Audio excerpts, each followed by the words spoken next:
തമ്പുരാനെ, വിശുദ്ധ കുരിശിൻ്റെ അടയാളത്താലെ ഞങ്ങളുടെ ശത്രുക്കളിൽ നിന്ന് ഞങ്ങളെ രക്ഷിക്ക. ഞങ്ങളുടെ തമ്പുരാനെ, പിതാവിൻ്റെയും പുത്രൻ്റെയും പരിശുദ്ധാത്മാവിൻ്റെയും നാമത്തിൽ ആമേൻ. ആദ്യം മുതൽ ഉണ്ടായിരുന്നതും ഞങ്ങൾ കേട്ടതും സ്വന്തം കണ്ണുകൊണ്ട് കണ്ടതും സൂക്ഷിച്ച് വീക്ഷിച്ചതും കൈകൊണ്ട് സ്പർശിച്ചതുമായ ജീവന്റെ വചനത്തെപ്പറ്റി ഞങ്ങൾ അറിയിക്കുന്നു. വിശുദ്ധ യോഹന്നാൻ എഴുതിയ 1-ാം ലേഖനം 1-ാം അധ്യായം 1-ാം വാക്യം. ദിനവൃത്താന്തം 2-ാം പുസ്തകം 31-ാം അധ്യായം. മതനവീകരണം. ഉത്സവ ആഘോഷങ്ങൾക്ക് ശേഷം അവിടെ സമ്മേളിച്ച ഇസ്രായേൽ ജനം യൂദാ നഗരങ്ങളിൽ ചെന്ന് അശേര പ്രതിഷ്ഠകളും സ്തംഭങ്ങളും ഇടിച്ചു നിരത്തുകയും യൂദ, ബെഞ്ചമിൻ, എഫ്രായിം, മനാസെ എന്നിവിടങ്ങളിലെ പൂജാഗിരികളും ബലിപീഠങ്ങളും തകർക്കുകയും ചെയ്തു. അതിനുശേഷം ജനം തങ്ങളുടെ നഗരങ്ങളിലേക്ക്, സ്വന്തം അവകാശ ഭൂമിയിലേക്ക് മടങ്ങി. ഹെസക്കിയ ശുശ്രൂഷയുടെ അടിസ്ഥാനത്തിൽ പുരോഹിതന്മാരെയും ലേവ്യരെയും ഗണം തിരിച്ചു.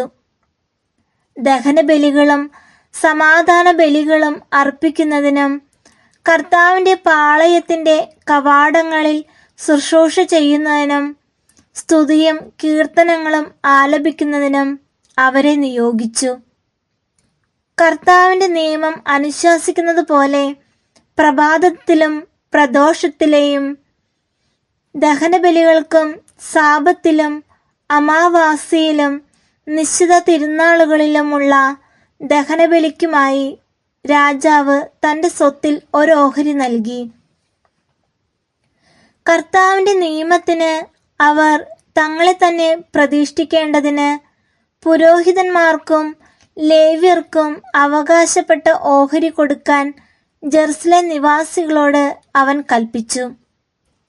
കൽപ്പന പുറപ്പെടുവിച്ച ഉടനെ ജനം ധാന്യം, വീഞ്ഞ്, എണ്ണ, തേൻ, വയലിലെ ഇതര വിഭവങ്ങൾ എന്നിവയുടെ ആദ്യഫലങ്ങളും എല്ലാത്തിൻ്റെയും ദശാംശവും ധാരാളമായി കൊണ്ടുവന്നു. യൂദാ നഗരങ്ങളിൽ പാർത്തിരുന്ന ഇസ്രായേലിലും യൂദാ നിവാസികളും തങ്ങളുടെ കന്നുകാലികളുടെയും ആടുകളുടെയും ദശാംശവും ദൈവമായ കർത്താവിന് പ്രതിഷ്ഠിച്ചിരുന്ന നേർച്ച വസ്തുക്കളും കൊണ്ടുവന്ന് കൂമ്പാരം കൂട്ടി. 3-ാം മാസം മുതൽ 7-ാം മാസം വരെ അങ്ങനെ തുടർന്നു. ഹെസക്കിയ രാജാവും പ്രഭുക്കന്മാരും അത് കണ്ട് കർത്താവിനെയും അവിടുത്തെ ജനമായ ഇസ്രായേലിനെയും പുകഴ്ത്തി. പുരോഹിതന്മാരോടും ലേവ്യരോടും ഹെസക്കിയ കൂമ്പാരങ്ങളെക്കുറിച്ച് അന്വേഷിച്ചു. സാദോക്ക് വംശജനും പ്രധാന പുരോഹിതനുമായ അസറിയ രാജാവിനോട് പറഞ്ഞു, കർത്താവിൻ്റെ ആലയത്തിലേക്ക് ജനം കാഴ്ചകൾ കൊണ്ടുവരാൻ തുടങ്ങിയതു മുതൽ ഞങ്ങൾ മതിവരെ ഭക്ഷിക്കുകയും ധാരാളം മിച്ചം വരുത്തുകയും ചെയ്തിരിക്കുന്നു. കർത്താവ് തൻ്റെ ജനത്തെ അനുഗ്രഹിച്ചതിനാൽ ഇത്ര വലിയൊരു ശേഖരം നമുക്കുണ്ട്. ഹെസക്കിയായുടെ കൽപ്പനയനുസരിച്ച് ഇവ സൂക്ഷിക്കുന്നതിനായി കർത്താവിൻ്റെ ആലയത്തിൽ സംഭരണശാലകൾ ഒരുക്കി. അവർ ദശാംശങ്ങളും നേർച്ച കാഴ്ചകളും വിശ്വസ്തയോടെ കൊണ്ടുവന്നു. ലേവ്യനായ കേനാനിയാണ് മുഖ്യമായ ചുമതല വഹിച്ചത്. സഹോദരനായ ഷീമേയി അവനെ സഹായിച്ചു. ഹെസക്കിയ രാജാവും പ്രധാന പുരോഹിതനായ അസറിയായും നിയമിച്ചതനുസരിച്ച് യെഹിയേൽ, അസസിയ, നഹത്ത്, അസഹേൽ, യെറിമോത്ത്, യോസബാദ്, എലിയേറ്റ്, ഇസ്മാഖിയ, മഹത്ത്, ബനായ എന്നിവർ കേനാനിയായുടെയും ഷീമേയുടെയും കീഴിൽ മേൽനോട്ടക്കാരായി വർത്തിച്ചു.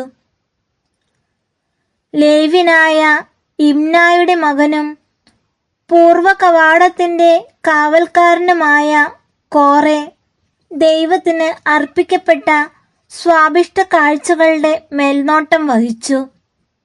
ബലിവസ്തുക്കളിൽ കർത്താവിന് നീക്കിവെച്ചവയും അതിവിശുദ്ധ കാഴ്ചകളും അവൻ വീതിച്ചു കൊടുത്തു. നഗരങ്ങളിൽ വസിച്ചിരുന്ന പുരോഹിത സഹോദരന്മാർക്ക് പ്രായഭേദമന്യേ ഗണമനുസരിച്ച് ഓഹരി എത്തിച്ചു കൊടുക്കാൻ ഏദേൻ, മിനിയാമിൻ, യശുവ, ഷെമായ, അമരിയ, ഷെക്കാനിയ എന്നിവർ അവനെ സഹായിച്ചു. ക്രമത്തിൽ ഗണം തിരിച്ച് പേർ ചേർത്തിട്ടുള്ളവരും ദിനംപ്രതി ഊഴം വെച്ച് ദേവാലയത്തിൽ ശുശ്രൂഷയ്ക്ക് വരുന്നവരുമായ 3 അതിലേറെയും വയസ്സുള്ള പുരുഷന്മാർ ഈ കൂട്ടത്തിൽ പെടുന്നില്ല. പിതൃകുടുംബക്രമത്തിലാണ് പുരോഹിതന്മാരുടെ പേരെഴുതിയത്. ലേവ്യരിൽ 20 അതിലേറെയും വയസ്സുള്ളവരെ മാത്രമേ പട്ടികയിൽ ചേർത്തുള്ളൂ, അതും ഗണം തിരിച്ച്. ശുശ്രൂഷയുടെ ക്രമത്തിൽ പുരോഹിതരുടെ പട്ടികയിൽ ഭാര്യമാരുടെയും ശിശുക്കളുടെയും പുത്രിപുത്രന്മാരുടെയും പേരുകളും ഉൾപ്പെടുത്തി. കാരണം തങ്ങളെ തന്നെ ശുദ്ധീകരിക്കുന്നതിൽ അവർ വിശ്വസ്തത പുലർത്തിയിരുന്നു. തങ്ങളുടെ നഗരങ്ങൾക്ക് ചുറ്റുമുള്ള വയലുകളിൽ പാർക്കുന്ന അഹ്റോന്റെ പുത്രന്മാരായ പുരോഹിതന്മാർക്കും പട്ടികയിൽ പേർ ചേർത്തിട്ടുള്ള ലേവ്യർക്കും ഓഹരി വിതരണം ചെയ്യാൻ ഓരോ പട്ടണത്തിലും പ്രത്യേകം ആളുകളെ നിയോഗിച്ചു. യൂദായിലുടനീളം ഹെസക്കിയ ഇപ്രകാരമുള്ള ക്രമീകരണങ്ങൾ ഏർപ്പെടുത്തി. ദൈവമായ കർത്താവിന്റെ മുൻപാകെ നന്മയും നീതിയും പ്രവർത്തിച്ച് അവൻ അവിടുത്തോട് വിശ്വസ്തത പുലർത്തി. ദൈവഹിതപ്രകാരം നിയമവും കൽപ്പനകളും അനുസരിച്ച് ദേവാലയ ശുശ്രൂഷയുമായി ബന്ധപ്പെട്ട എല്ലാ പ്രവർത്തനങ്ങളും അവൻ പൂർണ്ണ ഹൃദയത്തോടെയാണ് ചെയ്തത്. അതിൽ അവന് വിജയമുണ്ടായി. ദിനവൃത്താന്തം 2-ാം പുസ്തകം 32-ാം അധ്യായം. സെന്നാകെരീബിന്റെ ആക്രമണം. ഹെസക്കിയായുടെ വിശ്വസ്തത പൂർണ്ണമായ ഈ പ്രവർത്തനങ്ങൾക്ക് ശേഷം അസിറിയ രാജാവായ സെന്നാകെരീബ് യൂദായെ ആക്രമിക്കുകയും അതിലെ സുരക്ഷിത നഗരങ്ങൾ കീഴടക്കാമെന്ന പ്രതീക്ഷയോടെ അവയ്ക്കെതിരെ പാളയമടിക്കുകയും ചെയ്തു. സെന്നാകെരീബ് ജെറുസലേം ആക്രമിക്കാൻ വരുന്നത് കണ്ട് ഹെസക്കിയ തന്റെ സേവകന്മാരോടും വീരപുരുഷന്മാരോടും ആലോചിച്ചു. നഗരത്തിൽ നിന്ന് പുറത്തേക്ക് ഒഴുകിയിരുന്ന നീർച്ചാലുകൾ തടയാൻ അവർ തീരുമാനിച്ചു. അവർ അവനെ സഹായിച്ചു. അനേകം ആളുകൾ ഒരുമിച്ച് കൂടി സകല നീർച്ചാലുകളും തടഞ്ഞു. അസിറിയ രാജാവിന് നാം എന്തിന് വെള്ളം കൊടുക്കണം എന്ന് അവർ ചോദിച്ചു. നിശ്ചയദാർഢ്യത്തോടെ അവൻ പ്രവർത്തിച്ചു. പൊളിഞ്ഞു കിടന്ന മതിലിന്റെ കേടുപാടുകൾ തീർത്തു. അതിനു മുകളിൽ ഗോപുരങ്ങൾ പണിതുയർത്തി. ചുറ്റും ഒരു കോട്ട കൂടി നിർമ്മിച്ചു. ദാവീദിന്റെ നഗരത്തിലെ മില്ലോ ശക്തിപ്പെടുത്തി. ആയുധങ്ങളും പരിചകളും ധാരാളമായി ഉണ്ടാക്കി. അവൻ ജനത്തിന് പടത്തലവന്മാരെ നിയമിച്ചു. നഗര കവാടത്തിലുള്ള അങ്കണത്തിൽ എല്ലാവരെയും വിളിച്ചുകൂട്ടി അവരെ ഉത്തേജിപ്പിച്ചുകൊണ്ട് പറഞ്ഞു, ശക്തന്മാരും ധീരന്മാരുമായിരിക്കുവിൻ. അസിറിയ രാജാവിനെയും അവന്റെ സൈന്യവ്യൂഹത്തെയും കണ്ട് ഭയപ്പെടുകയോ പരിഭ്രമിക്കുകയോ വേണ്ട. അവനോട് കൂടെയുള്ളവനേക്കാൾ ശക്തനായ ഒരുവൻ നമ്മോട് കൂടെയുണ്ട്. മാംസളമായ ഹസ്തമാണ് അവനോടൊത്തുള്ളത്. നമ്മോട് കൂടെയുള്ളത് നമ്മുടെ ദൈവമായ കർത്താവും. അവിടുന്ന് നമ്മെ സഹായിക്കുകയും നമുക്ക് വേണ്ടി പൊരുതുകയും ചെയ്യും. യൂദ രാജാവായ ഹെസക്കിയായുടെ വാക്കുകൾ ജനത്തിന് ധൈര്യം പകർന്നു. സൈന്യസമേതം ലാഖീഷ് ഉപരോധിച്ചുകൊണ്ടിരുന്ന അസിറിയ രാജാവായ സെന്നാകെരീബ് ജെറുസലേമിലേക്ക് ദൂതന്മാരെ അയച്ച് യൂദ രാജാവായ ഹെസക്കിയായോടും യൂദ നിവാസികളോടും പറഞ്ഞു, അസിറിയ രാജാവായ സെന്നാകെരീബ് പറയുന്നു, എന്തിൽ ആശ്രയിച്ചുകൊണ്ടാണ് ജെറുസലേമിൽ നിങ്ങൾ പ്രതിരോധം ഏർപ്പെടുത്തിയത്? നമ്മുടെ ദൈവമായ കർത്താവ് അസിറിയ രാജാവിന്റെ കയ്യിൽ നിന്ന് നമ്മെ രക്ഷിക്കും എന്ന് പറഞ്ഞ് നിങ്ങളെ വഞ്ചിച്ച് വിശപ്പും ദാഹവും മൂലം നിങ്ങൾ മരിക്കാൻ ഹെസക്കിയ വഴിയൊരുക്കുകയല്ലേ?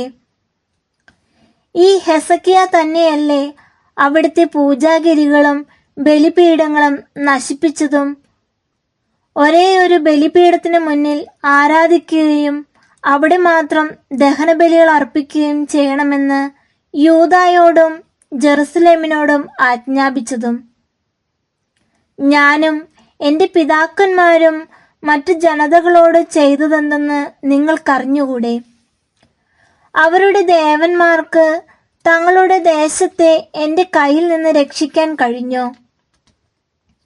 എൻ്റെ പിതാക്കന്മാർ നിശേഷം നശിപ്പിച്ച ആ ജനതകളുടെ ദേവന്മാരിൽ ആർക്കാണ് തൻ്റെ ജനത്തെ എൻ്റെ കയ്യിൽ നിന്ന് രക്ഷിക്കാൻ കഴിഞ്ഞത്?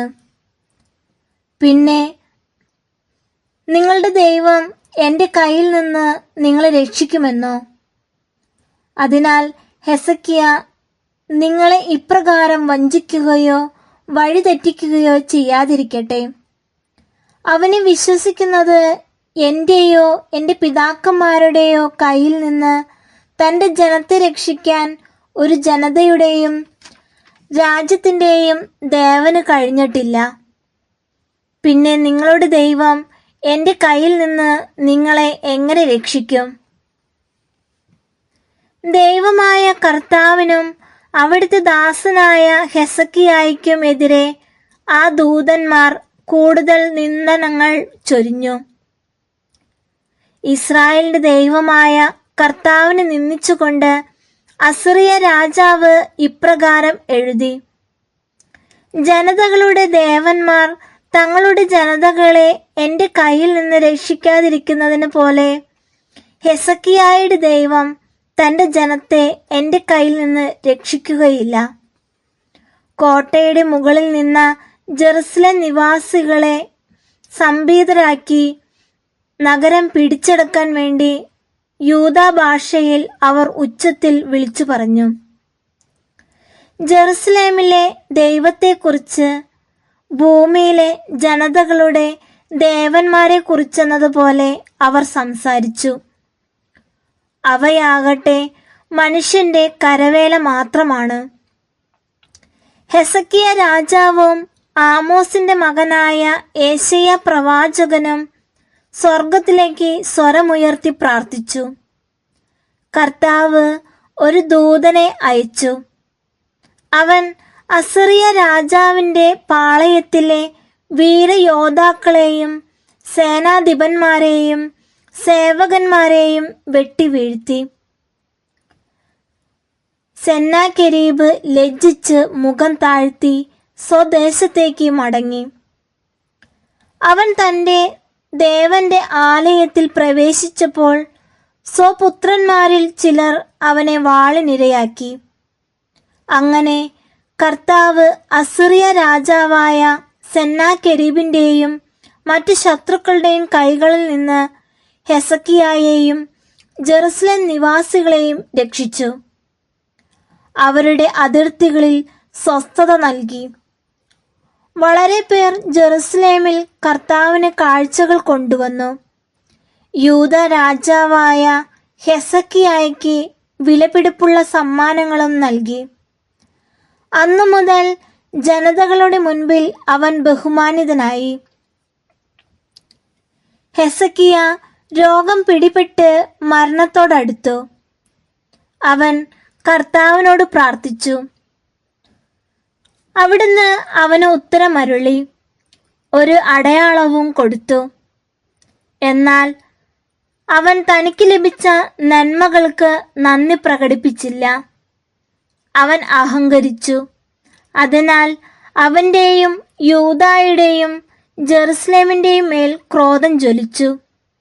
എന്നാൽ തന്റെ അഹങ്കാരത്തെക്കുറിച്ച് അവനും അവനോടൊത്ത് ജെറുസലേം നിവാസികളും അനുതപിച്ചതിനാൽ കർത്താവിന്റെ ക്രോധം ഹെസക്കിയായുടെ കാലത്ത് അവരുടെ മേൽ പതിച്ചില്ല. ഹെസക്കിയ വളരെ സമ്പന്നനും വലിയ കീർത്തിമാനും ആയിരുന്നു. വെള്ളി, സ്വർണം, രത്നങ്ങൾ, സുഗന്ധദ്രവ്യങ്ങൾ, പരിചകൾ, വിലപിടിപ്പുള്ള വിവിധ തരം പാത്രങ്ങൾ എന്നിവ സൂക്ഷിക്കാൻ അവൻ ഭണ്ഡാരങ്ങൾ നിർമ്മിച്ചു. ധാന്യം, വീഞ്ഞ്, എണ്ണ എന്നിവയ്ക്കായി സംഭരണശാലകളും ആടുമാടുകൾക്ക് ആലകളും പണിതു. അവൻ തനിക്ക് വേണ്ടി നഗരങ്ങൾ പണിയുകയും ആടുമാടുകളെ സമ്പാദിക്കുകയും ചെയ്തു. ദൈവം അവന് വളരെയധികം സമ്പത്ത് നൽകിയിരുന്നു. ഗീഹോൻ അരുവിയുടെ മുകളിലെ കൈവഴി തടഞ്ഞ് ജലം ദാവീദിന്റെ നഗരത്തിന്റെ പടിഞ്ഞാറ് ഭാഗത്തേക്ക് തിരിച്ചുവിട്ടത് ഈ ഹെസക്കിയയാണ്.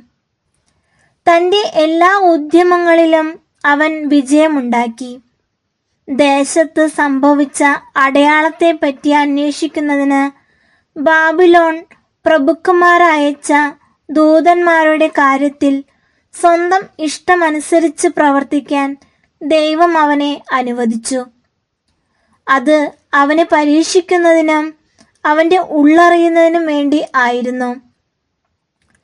ഹെസക്കിയായുടെ ഇതര പ്രവർത്തനങ്ങളും അവൻ ചെയ്ത നല്ല കാര്യങ്ങളും ആമോസിന്റെ പുത്രനായ ഏശയ്യാ പ്രവാചകന്റെ ദർശനത്തിലും യൂദായുടെയും ഇസ്രായേലിന്റെയും രാജാക്കന്മാരുടെ പുസ്തകത്തിലും രേഖപ്പെടുത്തിയിരിക്കുന്നു. ഹെസക്കിയ പിതാക്കന്മാരോട് ചേർന്നു. അവനെ ദാവീദിന്റെ പുത്രന്മാരുടെ ശവകുടീരങ്ങളുടെ മേൽനിരയിൽ സംസ്കരിച്ചു. യൂദായിലും ജെറുസലേമിലും ഉള്ളവർ എല്ലാവരും അവന് അന്ത്യോപചാരങ്ങൾ അർപ്പിച്ചു. പുത്രൻ മനാസെ ഭരണമേറ്റു. നമ്മുടെ ദൈവമായ കർത്താവിന് സ്തുതി. സ്വർഗസ്ഥനായ ഞങ്ങളുടെ പിതാവേ, അങ്ങയുടെ നാമം പൂജിതമാകണമേ. അങ്ങയുടെ രാജ്യം വരണമേ. അങ്ങയുടെ തിരുമനസ്സ് സ്വർഗത്തിൽ പോലെ ഭൂമിയിലുമാകണമേ. അന്നു വേണ്ടുന്ന ആഹാരം ഇന്ന് ഞങ്ങൾക്ക് തരണമേ. ഞങ്ങളുടെ കടക്കാരോട് ഞങ്ങൾ ക്ഷമിച്ചിരിക്കുന്നത് പോലെ ഞങ്ങളുടെ തെറ്റുകൾ ഞങ്ങളോട് ക്ഷമിക്കണമേ. ഞങ്ങളെ പ്രലോഭനത്തിൽ ഉൾപ്പെടുത്തരുതേ, തിന്മയെ ഞങ്ങൾ രക്ഷിച്ചുകൊള്ളണമേ. ആമേൻ. നന്മ നിറഞ്ഞ മറിയമേ, സുസ്തി, കർത്താവ് അങ്ങയോടുകൂടെ സ്ത്രീകളിൽ അങ്ങ് അനുഗ്രഹിക്കപ്പെട്ടവളാവുന്നു. അങ്ങയുടെ ഉദരത്തിൻ ഫലമായ ഈശോ അനുഗ്രഹിക്കപ്പെട്ടവനാവുന്നു.